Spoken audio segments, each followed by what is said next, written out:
नमस्कार दोस्त, मैं मनीष कुमार आपके अपने YouTube चैनल चौरसिया मैथमेटिक्स 2.0 में स्वागत करता हूं। पिछले रोज हमने प्रकाश से संबंधित कुछ महत्वपूर्ण तथ्य का अध्ययन किया था। लगभग हमने किरण के बारे में अध्ययन किया था। देखिए, वहीं से स्टार्ट करते हैं। चलिए, सबसे पहले हम लोग जानेंगे किरण क्या है, व्हाट इज रे। देखिए, जब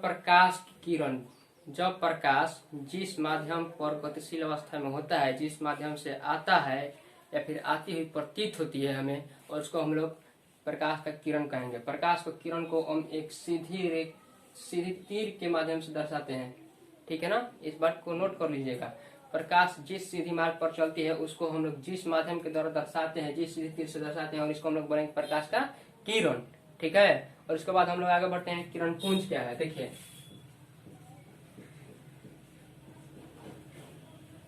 किरण पुंज अर्थात बीम।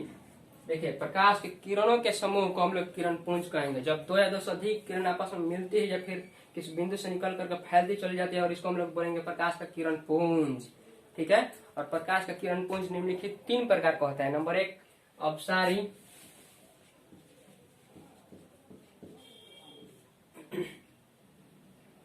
अपसारी किरण पुंज में क्या होता है कि यह किसी बिंदु स्रोत से निकल करके और फैलती चली जाती है।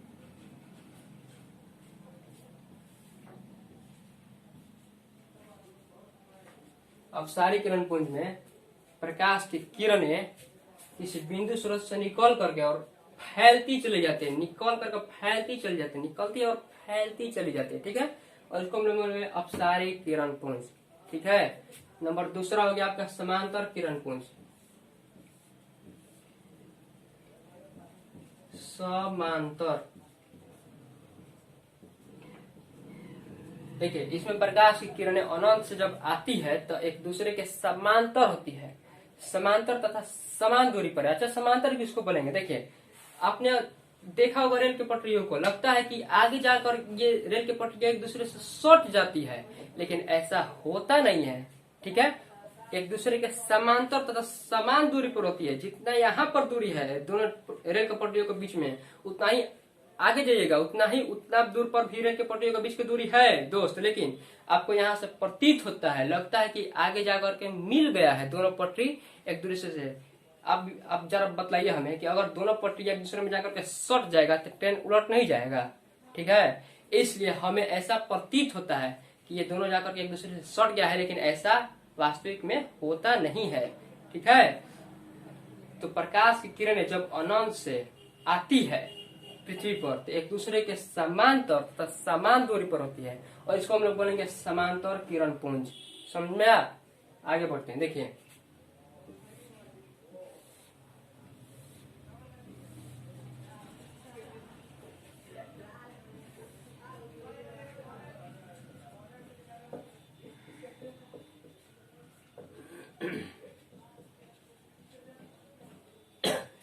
नंबर 3 हो गया आपका अभिसारी किरण पुंज। जब प्रकाश की किरणें अनंत से आकर के किसी बिंदु पर मिलती है, और इसको हम लोग बोलेंगे अभिसारी किरण पुंज। फिर से इसको रिपीट करते हैं। जब प्रकाश की किरण अनंत से आकर के किसी बिंदु पर मिलती है और या मिलती हुई प्रतीत होती है, और इसको हम बोलेंगे अभिसारी किरण पुंज। इसका डायग्राम ये रहा, ठीक है। ये हो गया आपका पैरेलल ऑफ बीम का डायग्राम, और ये जो हो गया आपका अपसारी किरण पुंज का डायग्राम।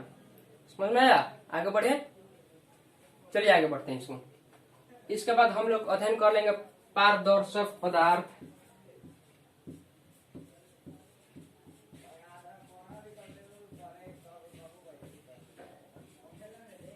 पारभासी और अपारदर्शी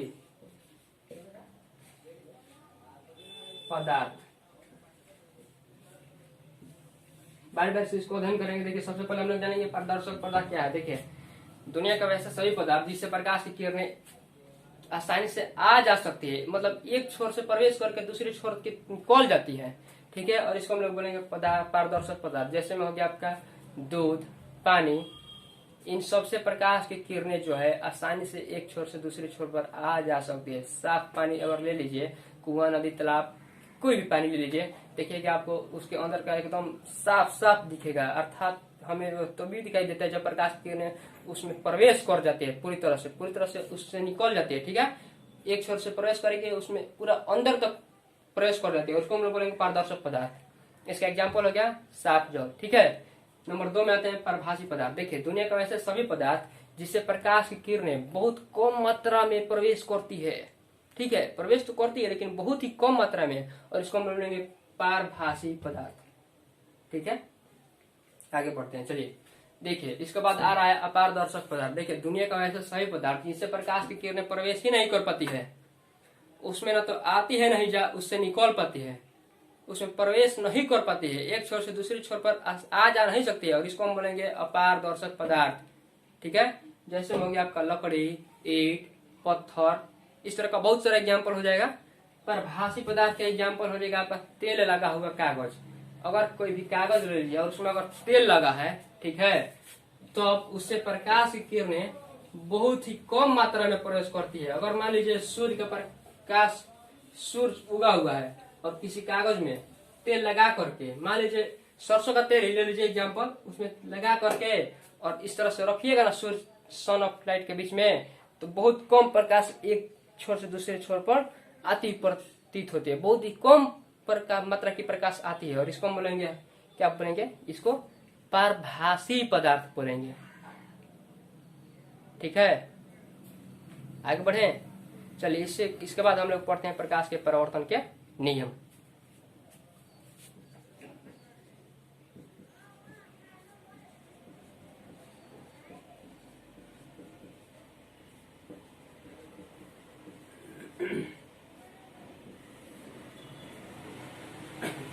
देखिए जब प्रकाश की किरणें, प्रकाश के परावर्तन के बारे में हम लोग अध्ययन कर रहे हैं अब, ठीक है ना। जब प्रकाश की किरणें किसी स्रोत से आती है और आकर के प्रकाश के परावर्तक सतह पर पड़ती है और परावर्तक सतह के द्वारा पुनः उसी माध्यम में प्रकाश की किरण को लौटा दिया जाता है, जिस माध्यम से प्रकाश आया था उसी माध्यम में लौटा दिया जाता है, और इसको हम लोग बोलेंगे प्रकाश का परावर्तन। ठीक है, इसको हम लोग डायग्राम की सहायता समझ सकते। देखिए प्रकाश की किरण आया परावर्तक सतह पर, इसको हम लोग बोलेंगे परावर्तक सतह। ठीक है ना, पड़ा और इसी माध्यम में लौट गया, और इसको हम लोग बोलेंगे प्रकाश का परावर्तन। ठीक है ना, नोट करिए, बहुत सारे एग्जाम में पूछता है प्रकाश के परावर्तन के नियम से आप क्या समझते हैं। ठीक है, तो प्रकाश की नोट कर लीजिए, इस बात को आज के बाद नोट कर लीजिए मेरे दोस्त। प्रकाश की किरण जिस माध्यम से आती है और आकर के परावर्तक सतह पर पड़ती है और परावर्तक सतह के द्वारा पुनः उसी माध्यम में लौटा दिए जाते प्रकाश की किरण को, और इसको हम लोग बोलेंगे प्रकाश का परावर्तन का नियम। प्रकाश का परावर्तन के अब पूछेगा कि नियम कै गो है, तो नियम निम्नलिखित 2 प्रकार का होता है। प्रकाश के परावर्तन के निम्नलिखित 2 नियम है। नंबर 1,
देखिए प्रकाश के परावर्तन के नियम नंबर 1, आपतित किरण, परावर्तित किरण तथा आपतन बिंदु पर डाला गया अभिलंब तीनों एक ही तल में स्थित होते हैं।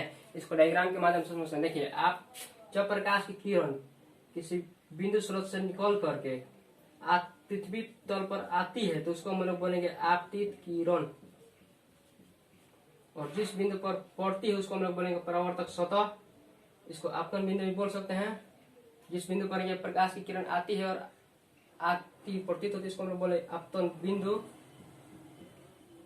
और आपतन बिंदु पर डाला गया ये जो 90 डिग्री का एंगल बना रहा है परावर्तक सतह के साथ, इसको हम लोग बोलेंगे अभिलंब।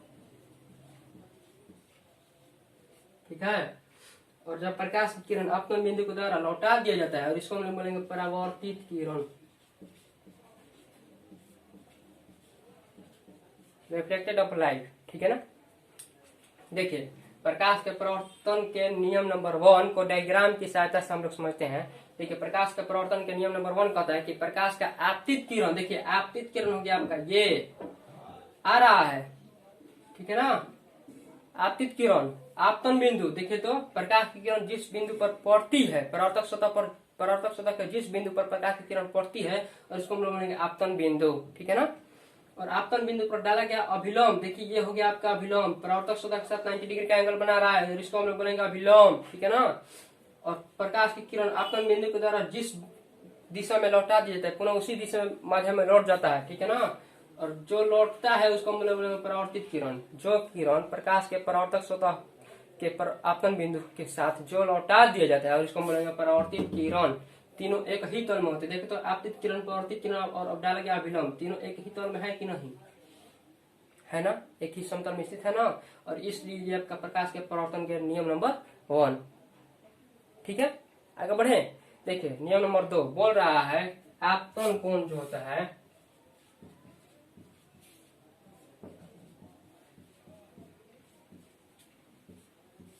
परावर्तन कोण के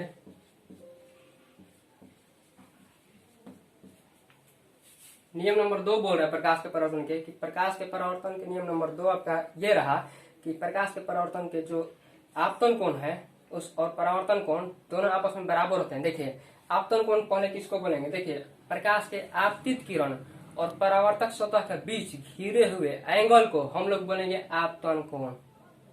ठीक है। देखिए, आपतित किरण आपका ये रहा, जो प्रकाश की किरण आ रही है, और परावर्तक सतह ये रहा, और इसके बीच जो घिरा हुआ क्षेत्र है, और इसको हम बोलेंगे आपतन कोण।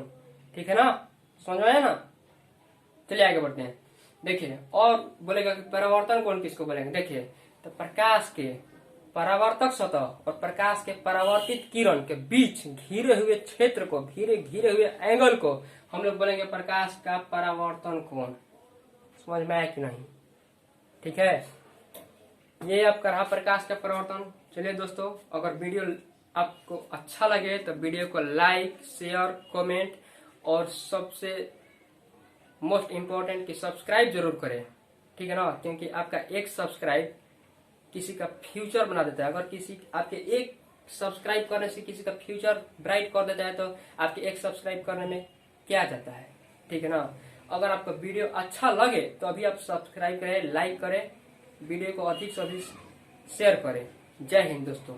मैं आशा करता हूँ कि आपको वीडियो जरूर ही अच्छा लगेगा। मैं इस तरह का प्रयास करूंगा। ठीक है। जय हिंद, जय भारत।